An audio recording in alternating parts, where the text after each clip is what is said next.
Welcome, everybody, to DMW Sports. Happy to be back with you guys to preview the 2025 New York Jets. This is an interesting franchise, obviously coming in here 21 on our NFL power rankings to start the season. And I believe that this is a team that is obviously pushing out some of the old distractions as far as the Aaron Rodgers era that had a lot of outside noise, a lot of TV appearances, but not as many wins nearly as Jets fans certainly would have hoped as far as that was concerned. And now ushering a new era, really with a recommitment to the defensive side of the ball being the foundation of what this franchise is moving forward, based around obviously their head coaching hire of former Lions defensive coordinator Aaron Glenn and former New York Jet player Aaron Glenn, a guy that I think is straddling the line between being able to relate to some of those new players and having those new players really have a commitment to excellence as far as he is concerned. And we certainly saw that last year with the way in which he was able to keep that defense of the Detroit Lions together for as long as possible, and while they were undergoing injury after injury, and being able to again instill those principles to have this team understand the foundation of moving in the right direction and not worrying about all the outside distractions. So I like where the Jets are going. Again, in my lifetime, the best Jets teams have had that commitment to a defensive identity. Think of the back-to-back AFC Championship teams that were under Rex Ryan. I'm not saying that this could be a formula for success to that level, but I understand why they're moving in that aspect, and they got a lot of talent on the defensive end that I'm excited to talk about today. So without further ado, no head coach, no front office grading. Obviously, new guys. They have a clean slate to be able to show what they've got to the table. Though we can be able to talk about what their offseason review looked like. We'll get right into that. All right, so we're going to take a look here at the Jets season in review, off-season in review specifically here. Aaron Rodgers, obviously major piece. They had made the commitment to take him over from the Green Bay Packers, install him as the quarterback and really the face of the team. Ultimately, things did not end up working out well as he ended up moving on to the Pittsburgh Steelers this offseason after a little bit of weirdness. Devontae Adams, and I will also say, as far as that is concerned, the Jets got a little bit of flack for the way in which they handled it, being a little bit heavy-handed. In my opinion, I'm not mad at them. Aaron Rodgers was never anything great for the Jets.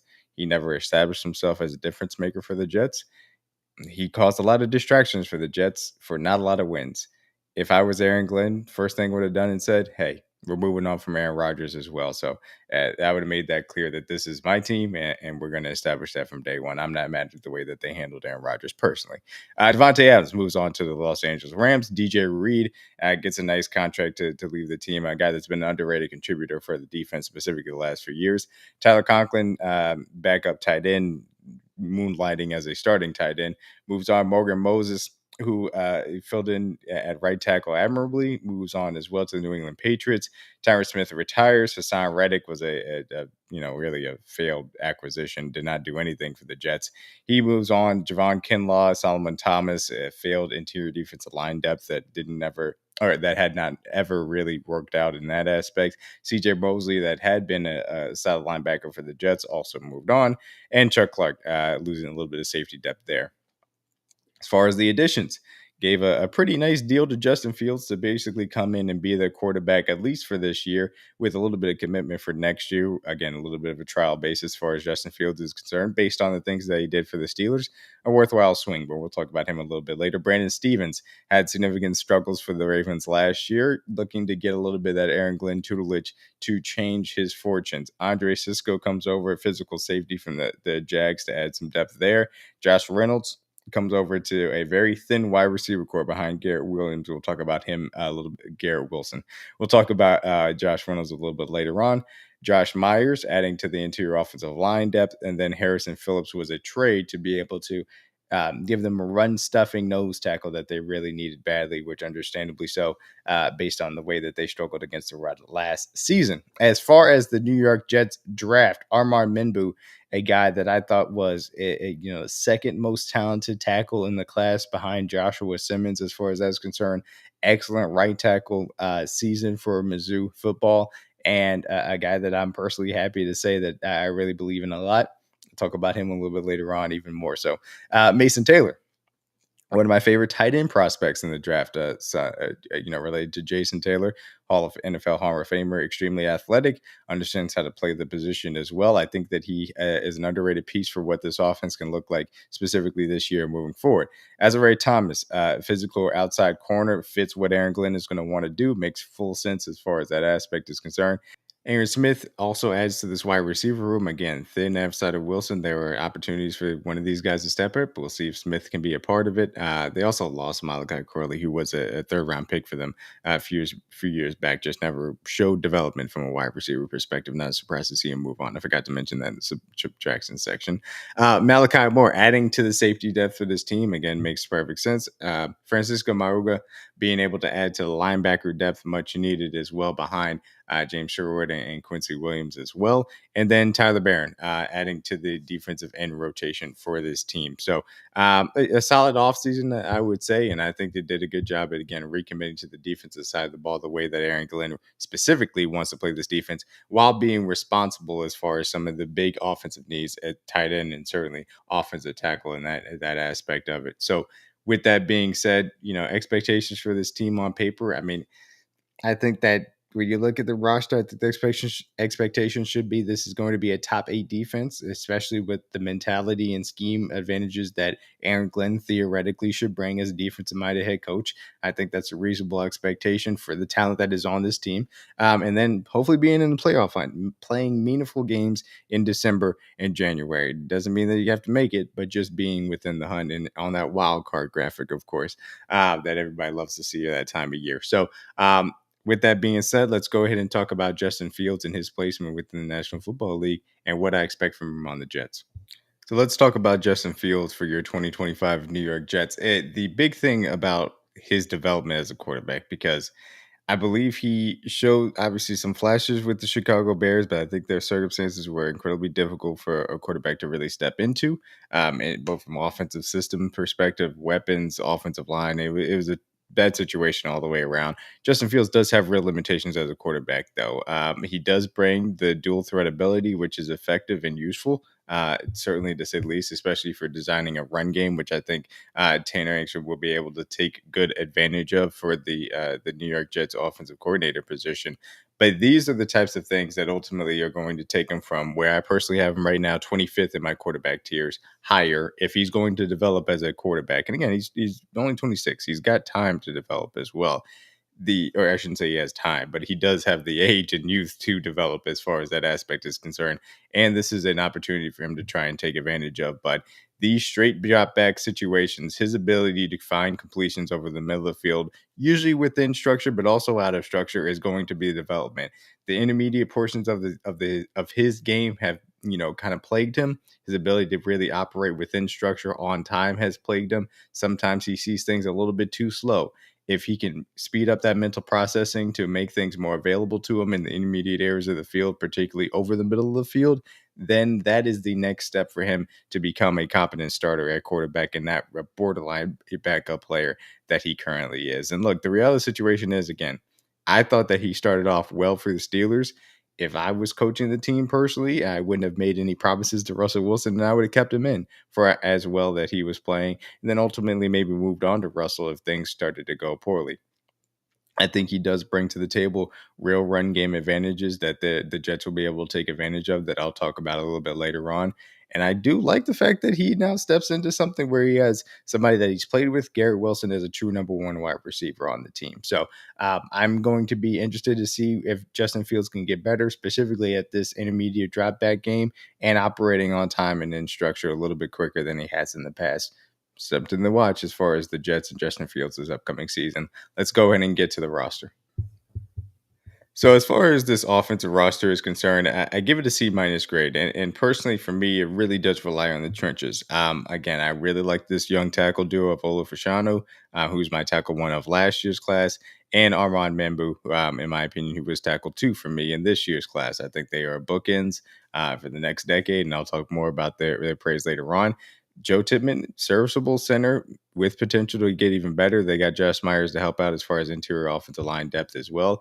Elijah Vera Tucker is somebody that I think I've continued to be impressed with as a young guard in this league, continued to get better as well. I like him and Membou on the right side. And ultimately, this should be a very good run blocking offensive line to begin with, which is going to be key for what this offensive identity and team identity is going to be based around as well. The things that kind of hold them back, though, obviously talking about tight end position is young with Mason Taylor, Jeremy Ruckert, Stone Smart. You're not talking about anything really to write home about as far as that is concerned. It's going to be some tough sledding. But if Mason Taylor can step up, then there's a real opportunity to really take a hold as far as all tight end targets are concerned as well. That's why he is a deep sleeper in fantasy, of course.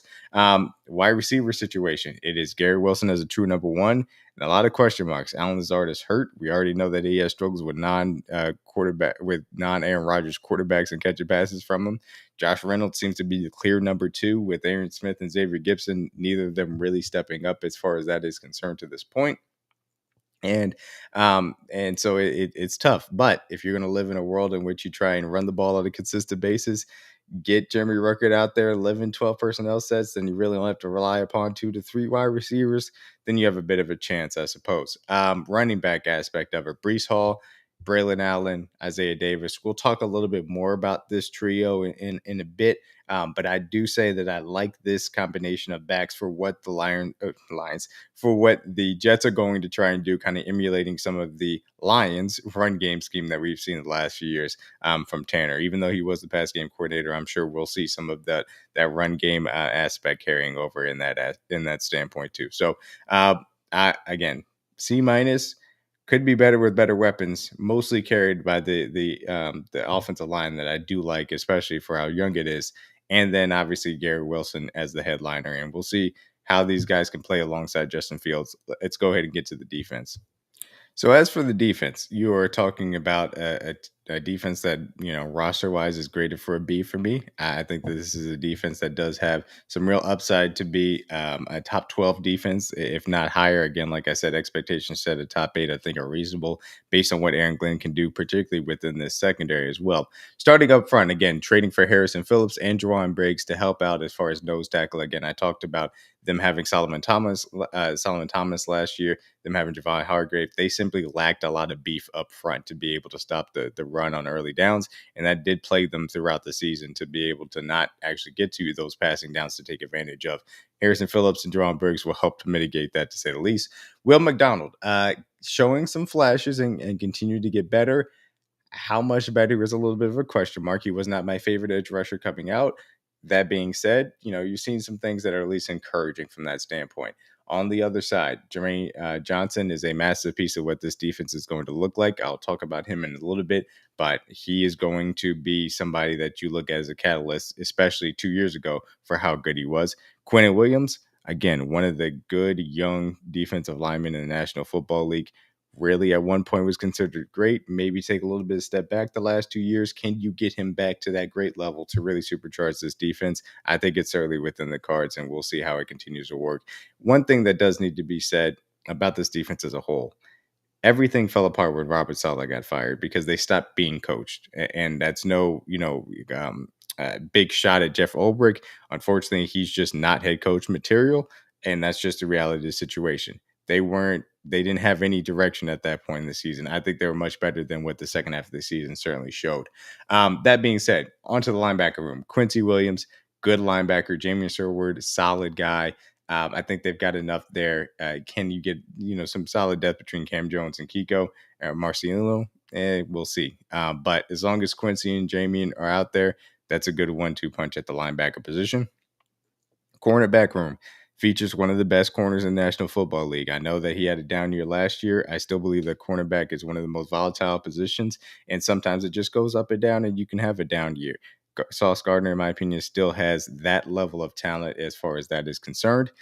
Also brought in Brandon Stevens, which is, again, another example of hey, Aaron Glenn, can you get this guy that did not play well for this other team to play better because you're a DB guru from that aspect? We'll see if it ends up happening for Brandon Stevens. Azaria Thomas behind him, FSU guy that plays physical the way that Aaron Glenn loves to have his DBs play. I think it makes a lot of sense. Same thing for Quantez Stiggers as well, to see his development. Michael Carter in the nickel is a solid enough nickel as well. Safety duo of Tony Adams and Andre Sisco. little bit questionable, I guess, as far as the coverage aspect of it. Not the greatest of coverage guys, but I think it's serviceable for what Aaron Glenn is probably going to ask this defense to ultimately do. Malachi Moore coming in to be some safety depth certainly makes sense as well. So yeah, that is the defense. And again, graded out as a B. We'll see if this team can be a top 12, top 8 group coming up this year. With that being said, let's get to the first breakout. So my breakout player for the Jets, of course, is offensive tackle Esapoli out of Washington State. Excellent hands. Actually, I'm playing with you guys. Look, it's a little bit inside joke. I do love Esapoli, and I'm very mad that the Jets stole him from my Chiefs. Shout out to Esapoli. I think he has upside as a swing tackle.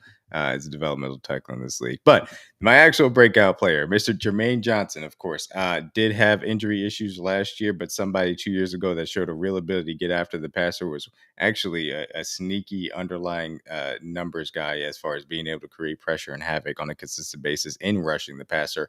I expect that, again, with the renewed ability on the back end for the defense to be a more sound coverage unit, a little bit of Quentin Williams resurgence, a little bit more development from Will McDonald. I think that this team will be in a position in which Jermaine Johnson can really be a great number 2 pass rusher next to Q, as far as the defensive line is concerned, and being able to wreak havoc. And so I like what Jermaine Johnson brings to the table. He plays with athleticism, plays with power, has the ability to bend the edge, but also takes a straight line to the quarterback to get him on the ground and understands how to finish. So Jermaine Johnson, breakout player for the 2025 New York Jets.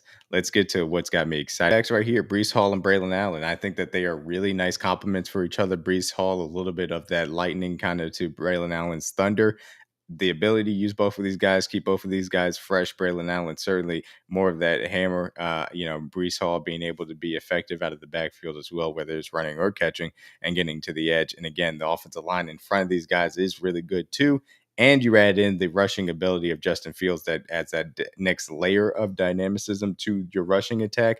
I think that this can be one of the better rushing attacks in the National Football League point blank period. And I'll talk about that in a bit too. But I like the combination of these two, how they complement each other. There's a lot of talk about, hey, just going to trade Breece Hall. That may happen midseason. That still could happen. Like I talked about, I still like their third guy as far as Isaiah Davis in that aspect too. But that being said, for the time in which we're going to see these two in the backfield with Justin Fields, I'm going to be very interested in being able to see some of the creative natures of their run game and how effective it is. So that's what's got me excited. Let's get to what's got me. So the big concern for me for the 2025 New York Jets has to do with the secondary pass catchers. And I got Josh Reynolds and Mason Taylor pictured here. They're going to need one of these guys, if not both of them, to step up in a significant nature. And some of this, of course, does rely upon Justin Fields' own development. But there has to be other options other than Garrett Wilson when they get into true dropback situations. And look, this team, again, I think is going to be good running the ball. But eventually you're going to be challenged to have to beat you with your arm. And there are question marks as far as Justin Fields is concerned, certainly in that aspect. But these two guys are a big question mark for who is going to be able to step up and be a secondary pass catcher outside of Garrett Wilson coming into this season. So that being said, let's go ahead and get to my hot take. My hot take of this young tackle duo for your 2025 New York Jets will be the best rookie contract tackle duo in the National Football League. Armand Membou on the right side, Olufun Shadu on the left side. Both guys worthy of top 10 picks. Both guys extremely talented. Both guys that I expect to develop and be really good for a long time to come, especially if they can stay paired on the same offensive line. I love this combination. Jets have done a good job of drafting into the interior, in my opinion, as far as Elijah Vera Tucker is concerned. So I like this young offensive line and how they're going to continue to progress. These two tackles at the top end of it as far as what they bring to the table. That being said, let's go ahead and get to the predictions. So my bold prediction for the 2025 New York Jets is that they will end up having the highest success rate of any team rushing the ball in the 2025 NFL season. And it seems maybe a little bit lofty given teams like the Ravens and the Lions, excellent rushing teams, obviously the Eagles too. But I think that they will have a consistent rushing attack that will be incredibly impressive, really, with the different variety of backs they have. Obviously, the quarterback run advantage, and the fact that I do truly believe in this offensive line. So I like what they bring to the table as far as that is concerned. A commitment to rushing the ball, a commitment to playing really, really good defense. I understand where the Jets' direction is headed. I will say for this season, I do predict them to have a 7-10 record. And again, that still can come with some games down the stretch that are, important or worth watching as far as this team. And again, they have potential for more if this formula really works out in their favor and they're able to keep games close and try and win at the end. Plus, get some secondary pass catchers to step up and Justin Fields' development. So, with that being said, thank you guys so much for joining me on the 2025 New York Jets season preview. Again, we'll have a lot more. We are into the top 20 coming up soon. I'm super excited for this. Please make sure you like this video, watch the other ones, and like those as well. Subscribe to the channel, DMW Sports. We are at DMW Sports on Twitter and TikTok, Sports DMW on Instagram. Once again, thank you guys so much. Peace out.